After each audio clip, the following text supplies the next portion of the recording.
El gusto por escribir nace de mi estadía en la quinta región, en el Quisco básicamente, donde después de terminar la universidad me fui a trabajar específicamente en San Antonio. Entonces ahí viajaba del Quisco a San Antonio y vivía solo en una casa de veraneo que tiene una tía. Entonces en esa soledad, así como un monje, comencé a escribir y también comencé a influenciarme por distintos poetas y escritores de San Antonio. Esa también carencia de tener a alguien, de tener una familia, de llegar a la casa y estar solo, me hizo de alguna manera realizar este trabajo de la escritura, ¿ya? Entonces crear mundo, escribir poesía, lo que yo sentía. Entonces pasaban días en los que en realidad yo no hablaba con nadie. O sea, cuando iba al negocio y compraba un kilo de pan o compraba algo, hablaba con la vendedora, pero de sostener una conversación con alguien no lo hacía. Entonces pasaba en silencio, como te digo, leía de manera muy metódica, me especialicé en ciertos autores y comencé a escribir, ya varios cuadernos que lo escribí. Obviamente de aquello no se ha publicado nada, porque por lo general los primeros escritos que uno va desarrollando son bosquejos, son pruebas, y de eso ya hace cerca de 10 años, 10, 11 años se van a cumplir este año. Soy un escritor tardío porque yo empecé más o menos maduro en esto de la literatura. Claro, hay jóvenes que empiezan a los 10 años, a los 5 años, a los 8, en fin, ya, y hay escritores jóvenes.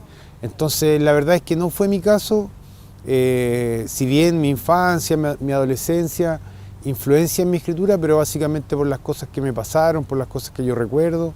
Entonces ahí se puede apreciar en mis relatos o en mis poemas. Pero el tiempo de la universidad fueron lecturas de filosofía o textos duros que en realidad no eran tan amables o tan entretenidos y que yo los leía obviamente para pasar la asignatura y por una cosa de contenido. Entonces el gusto en sí por la literatura, como te digo, viene ya de grande. Tenía cerca de 26, 27 años cuando empecé a leer novelas, a leer cuentos, a leer poetas, a comprar libros. Entonces en ese sentido llega más tarde. Y claro, y en ese momento yo creo que también me lo propuse al ver las biografías de los escritores, al darme cuenta que Chile era un lugar donde había muchos escritores y muy buenos poetas. Entonces, y claro, y que yo estaba en el litoral de los poetas, como lo llaman quizás de manera turística, pero ponte tú, en esa época Nicanor Parra vivía en Las Cruces y yo deambulaba por Las Cruces, caminaba por ahí. Neruda había vivido en Isla Negra, yo también caminaba por Isla Negra.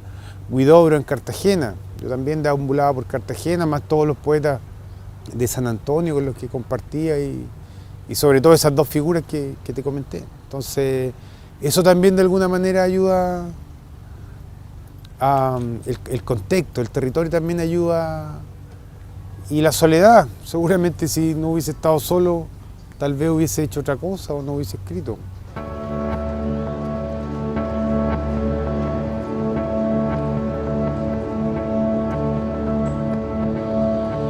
Far West, como una locomotora transoceánica llena de fuerza y de muertos, llena de óxido, llena de paisajes solitarios, llena de ratas, como una locomotora fantasma atravesando pueblos desolados, con los techos llenos de buitres y de malezas, como 1000 locomotoras ciegas observadas desde una cantina polvorienta, donde se escuchan las voces de los antepasados y el crepitar de los borrachos, como 1000 locomotoras incendiadas, rompiendo como un rayo el silencio del mundo.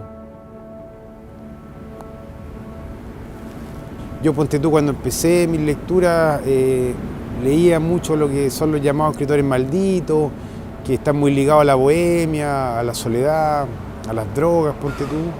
Pero claro, quizá uno comienza o piensa que siendo bohemio o estando en soledad va a tener una atmósfera o va a ser como ellos.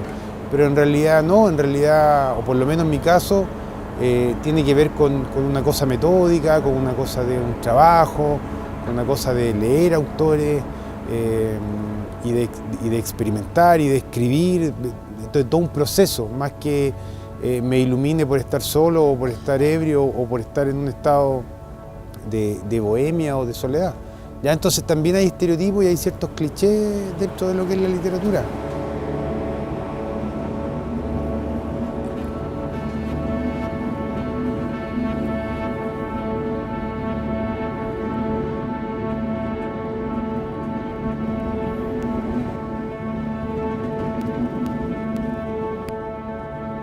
En general es difícil existir ahora, como dices tú, 2018, ¿cierto?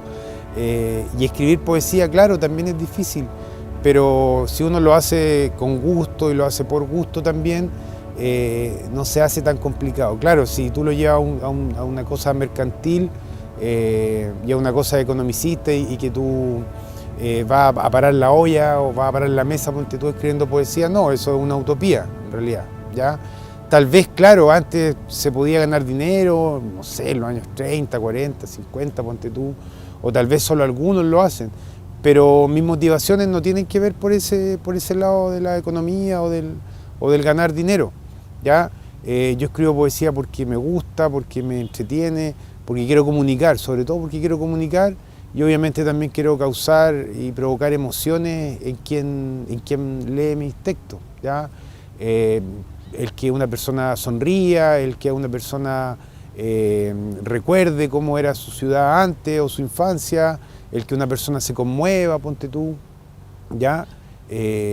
O el que alguien se pueda meter a una realidad paralela, a una realidad irreal también, son parte del por qué yo escribo.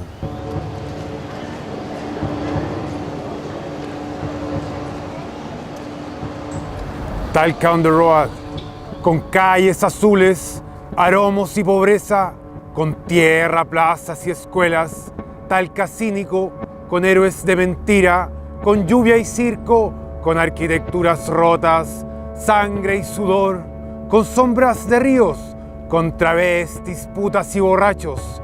Talca con Londres, con París, Frankfurt y Buenos Aires, con la infinitud de las ciudades que no son ninguna, con el olor a espanto dando vuelta en la Once Oriente. Talca con Teófilo Sido orinando en la Alameda, con Independencia, Galilea, Edén, con Padre Hurtado, San Luis y San Miguel sentados en la esquina, con Mote y Huesillo, con soledad y rabia. Talca oscuro y siniestro, con los siglos sobre el hombro, de pie frente a la muerte, con frío y rabia, con amor y barro. Talca sacudido y herido, hundido en el polvo, con niños moquillentos y perros famélicos. Talca ahogada en el claro, con literatura y olvido, con Gómez Correa y Donoso, con Apolo 13, Cepelín y Oasis, con la Pecosville llorando frente al espejo. Talca con furia y zapatos, con viejas cochinas y 7 tetas, con la Virgen montada en la punta del cerro. Talca de los aguaceros colosales, con extramuros y cementerios, con los puños firmes y los dientes apretados. Talca con hambre, soledad y destino, con los espejos rotos y las ventanas abiertas. Tarde de Talca, con braseros en el CREA, inmensidad a la vuelta de la esquina. Talca de abismos infinitos, sentados en el camino. Y yo creo que sí, nuestro rol siempre es importante. Si no hubiesen poetas, no habría seguramente emociones, no habría sensibilidad, seríamos fríos, ¿ya? Que es lo que está pasando un poco en nuestro mundo actual, en nuestra era posmoderna, ¿ya? Donde hay mucha individualidad, donde el otro no importa. Entonces también la poesía en estos tiempos actuales de alguna manera es un canto al prójimo, a la humanidad, a las cosas sencillas, a la tierra, a las comidas, ponte tú. Y también yo creo que el poeta es un guardián de la palabra, ¿ya? Porque de a poco la palabra, si no la conservamos, la guardamos, obviamente se va perdiendo, ¿ya? Entonces son necesarios en general, pero yo creo que no son vistos como eran vistos hace años o siglos atrás, donde eran autoridades casi de un pueblo o de una pequeña comunidad o de una ciudad.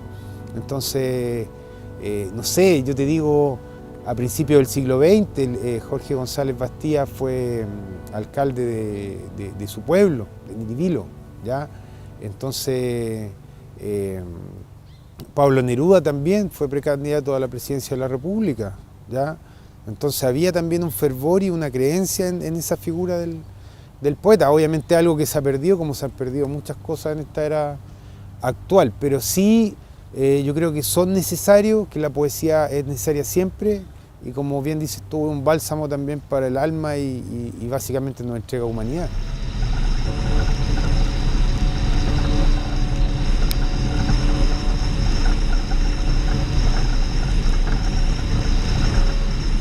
En algún lugar del Maule se repite el gesto y el drama del campesino, soportando la furia del tiempo y la geografía salvaje.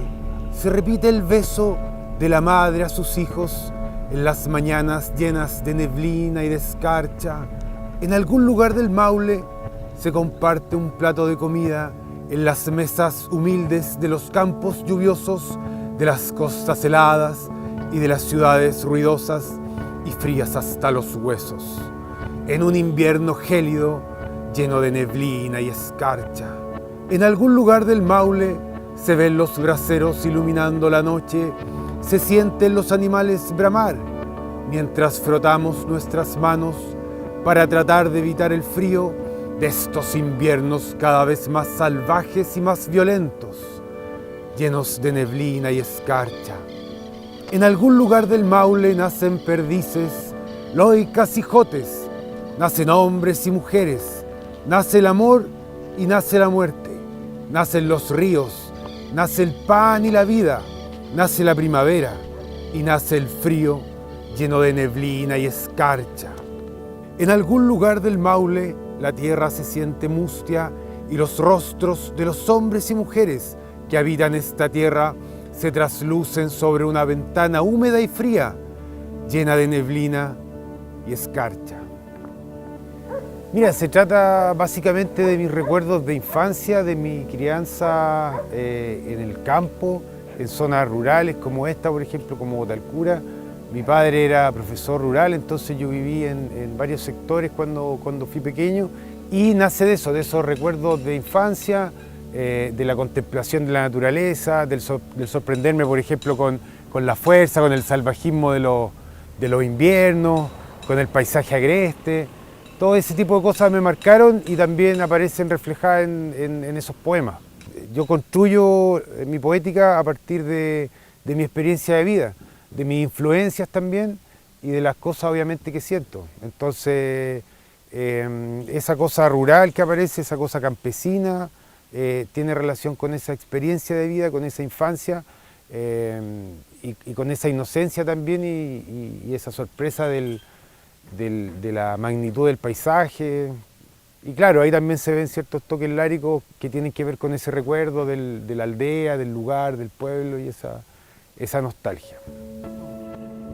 En este instante de julio, de años consuetudinarios, parado en este vértice, con los puños cerrados, con los dientes apretados, en este domingo de invierno en la tierra, con fantasmas de carne y hueso, enraizado en el Maule, parado entre estos cerros de espinos, de litres y de poesías, en esta ciudad de aguaceros, de ríos y de piedras, en este invierno infinito de siglos y soledades, aquí donde se concentra toda la nostalgia del mundo, en esta tierra bruta, hermosa pero triste, sangrienta y dolorosa, en esta tierra fértil, surcada por los siglos y los campesinos hambrientos, con las manos partidas, con la cara reseca, con el gesto de la muerte, entre junio y julio de años consuetudinarios, en este desierto de bruma, de perros mojados, de noches nauseabundas, en este instante de julio, parado entre estos cerros de espinos, reseco y ciego, con los dientes apretados y las manos de barro, construido de inviernos, de truenos, de ríos colosales, de vino y carne, de mañanas mojadas, construido en lo más profundo del Maule, donde rebota el viento del mar, donde los tuetués ya no reconocen su rostro, ni su tiempo, ni la ira de Dios. Tengo varios amigos que también escriben, que algunos comenzaron en ese estado, pero ponte tú, hoy en día yo tengo familia, tengo hijos, tengo un trabajo, tengo una vida normal, como el de cualquier persona de 37, 40 años que trabaja, que tiene hijos. Entonces a veces también la vida me supera. Y claro, yo te puedo decir, no, yo tengo mi lugar sagrado donde escribo, o escribo en la noche, en las mañanas, pero no es así. La verdad es que muchas veces escribo mientras cuido a mis hijos, mientras estoy haciendo algo con ellos, o mientras estoy en la universidad, ponte tú, y mis alumnos están haciendo alguna actividad, y yo en los cuadernos escribo. Entonces está muy ligado también a lo cotidiano y a esa vida en familia. Yo vengo de Chile, un país ligado dramáticamente al tiempo y a la naturaleza inexorable. Yo vengo del pueblo del trueno, de la mítica ciudad de Talca, de extramuros y adoquines, de mandrágoras pobres crecidas a orillas del Piduco. Yo vengo de lo más profundo de la tierra, donde el diablo perdió el alma, en una tierra bruta, carcomida por el sudor del campesino, por los siglos y los inviernos violentos. Yo vengo enraizado con litres y espinos, con el olor de la tierra mustia. Vengo entre tierras pobres y faluchos olvidados, entre hornos de carbón y corderos sangrando. Vengo de un lugar donde el pan es humilde y los rostros de la gente emanan tristeza. Vengo de la tierra prometida, de aborígenes ebrios y españoles asesinos. Vengo de un lugar en el que el sol entibia las almas, donde Dios fue feliz y triste a la vez, donde se quedó la nostalgia. De ese lugar vengo, lleno de ríos y de piedras, lleno de volcanes y terremotos. Yo vengo de un lugar al que Dios ama, pero le teme.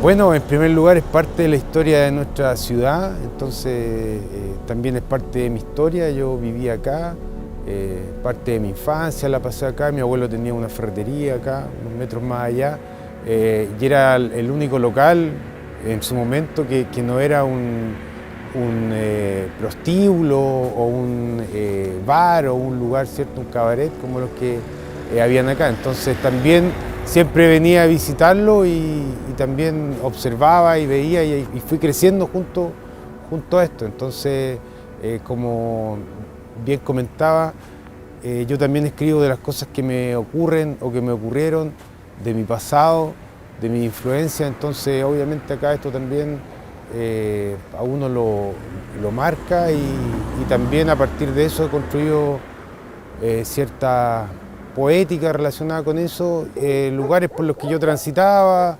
Había otro burdel que se llamaba Oasis, recuerdo. Entonces hay un poema donde yo reflejo eso también, pero más ligado a la infancia. Cómo veía yo en las tardes, ponte tú, las mujeres estaban afuera de las casas y eran pasillos, yo veía hacia adentro y se podía ver música festiva, estaban como haciendo el aseo, se veían espejos, siempre me preguntaba por qué habían espejos, o ese tipo de sillas, y siempre afuera había mujeres amontonadas, sentadas o de pie, y muy bulliciosas. De hecho, yo estudié también en la escuela 13 y ahí tuve algunos compañeros que estaban en unos cursos más altos que yo, no sé, chicos, te digo, yo estaba en primero básico, yo estaba en segundo, en tercero, que justamente eran hijos de las chicas que trabajaban acá. Y siempre se trenzaban a golpe, entonces después pensando y recordando, quizás claro, los molestaban o les decían cosas a los más grandes y tuvo que haber sido sumamente compleja su vida, sumamente dura. Imagínate que todo el mundo, o casi todo el mundo, tuvo alguna historia acá con la Di Oriente, entonces de ahí se multiplican en muchas historias y visiones y perspectivas del lugar y de las cosas que pasaban. Ya no recuerdo en qué lugar está Hong Kong, pero camino por calles sin sombras.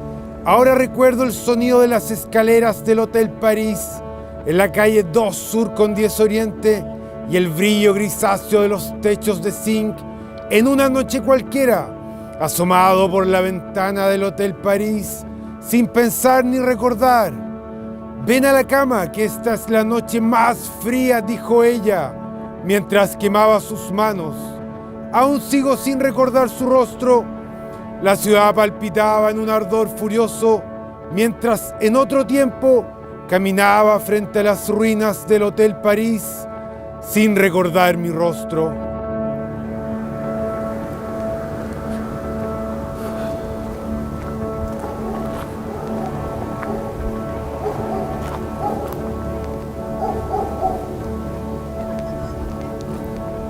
Moriré en Talca, con frío, lluvia y niebla, con perros mojados, con barro y pobreza. Moriré en un cuarto oscuro, con olor a muerto y mujeres llorando. Moriré con las calles mojadas, con la ciudad abierta y feroz, y en sus entrañas el mundo seguirá girando y girando. A veces creo que los siglos y las serpientes son más espesos que la sangre. A veces creo ver a Robert De Niro frente al espejo. "You talking to me", repite desde el espejo. Su sonrisa burlona ya no es la misma. A veces es Robert De Niro el que mira tras el espejo y me escucha gritar "You talking to me", reconociendo mi voz y mi rostro, preguntándose por la piedad y las horas, por las muertes pretéritas llenas de cal y de pólvora. A veces creo ver en mi espejo las realidades paralelas del mundo. Esta no es tu cinta, es solo la ausencia de los instantes y las palabras, donde el silencio y la nada son pan de cada día, donde el tiempo ya no existe, solo en las realidades paralelas que creo ver en mi espejo y en el rostro de Robert De Niro. Bien, significa harto, hay un pedazo de historia acá en este cine. Muchos de los de mi generación vimos nuestras primeras películas acá, seguramente películas infantiles, después ya películas de acción. Yo, por ejemplo, vi Matrix acá, y así muchas películas estrenadas en los años 90. Entonces existe una parte importante de la historia y del cine ligado acá. Y justamente yo tengo un poema que refiere a este cine que se llama Talca Blues. Entonces ahí el hablante lírico comienza hablando desde la parte trasera de un cine olvidado, ¿ya? De un cine de una ciudad olvidada, de una ciudad oscura, que es Talca. Y cuando hablo y me imagino ese cine, básicamente es este lugar. Sí, yo creo que la tendencia actual, la posmodernidad y la globalización trae consigo eso, que un teatro antiguo, un cine antiguo como este, finalmente se vea desplazado frente a las grandes tecnologías y a las grandes empresas, a las multinacionales del cine. Tiene toda una cosa romántica también y finalmente ese es el olvido. Ya nos vamos olvidando de todas estas cosas.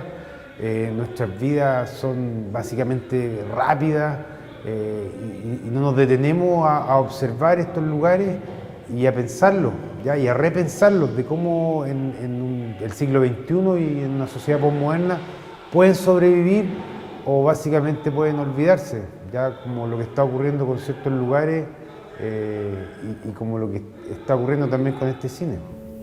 Viene Hugo, lo invito a pasar adelante.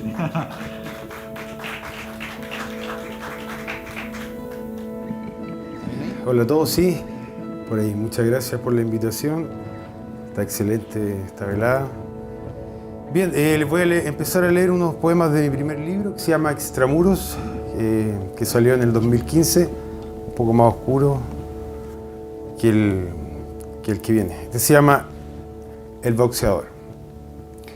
El boxeador se despierta, 1, 2, 3, la mañana huele a vino tinto, al toque de gong los gallos cantan, con olor a humo y acidez.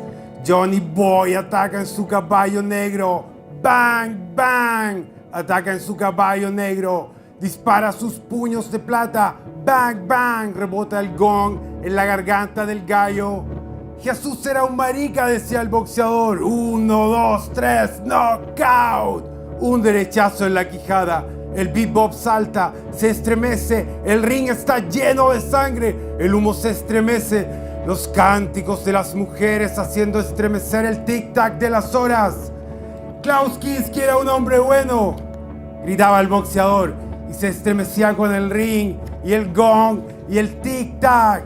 Klaus Kinski era un hombre bueno y Cristo era un marica, gritaba el boxeador, al toque de gong.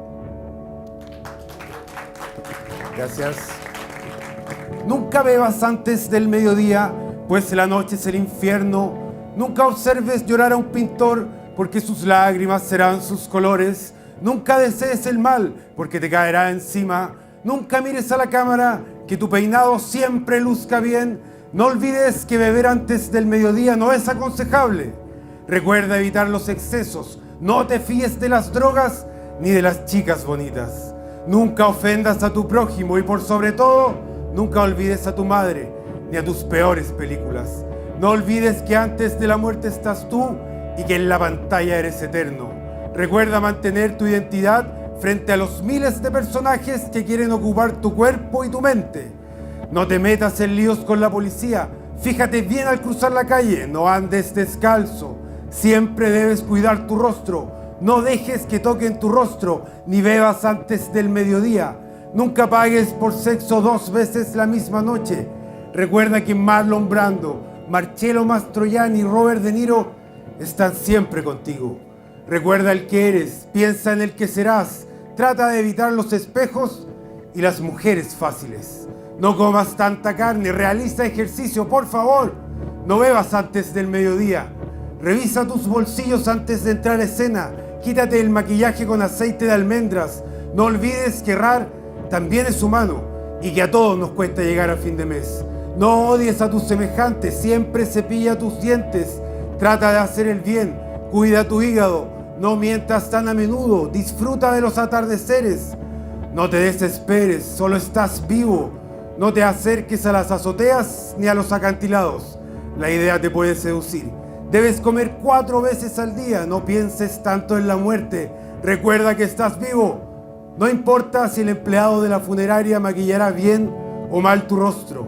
No te atormentes. Siempre recuerda que estás vivo y que antes del mediodía no se puede beber. Gracias.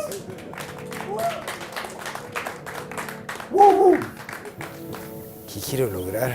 Buena pregunta. Quiero conseguir escribir bien, escribir muy bien. Quiero terminar una novela que estoy escribiendo hace bastante tiempo, porque considero que es difícil escribir una novela. Y quiero eso, que no se me agote nunca la creatividad y las ganas de hacer cosas, y que no se me acabe nunca la ilusión y la esperanza de que cada cosa que haga va a ser valorada, va a provocar algo en quien lo vea, en quien lo escuche, en quien lo lea, y con eso yo quedo conforme, quedo satisfecho. Entonces quiero hacerlo de la mejor forma, y no por una cosa, como te digo, de dinero o de vanidad o de ser el mejor o de quedar ahí para la posteridad, sino porque me entretiene, porque me gusta y porque de alguna manera sentí un llamado como para hacerlo. Muchas gracias, muchachos, que estén bien.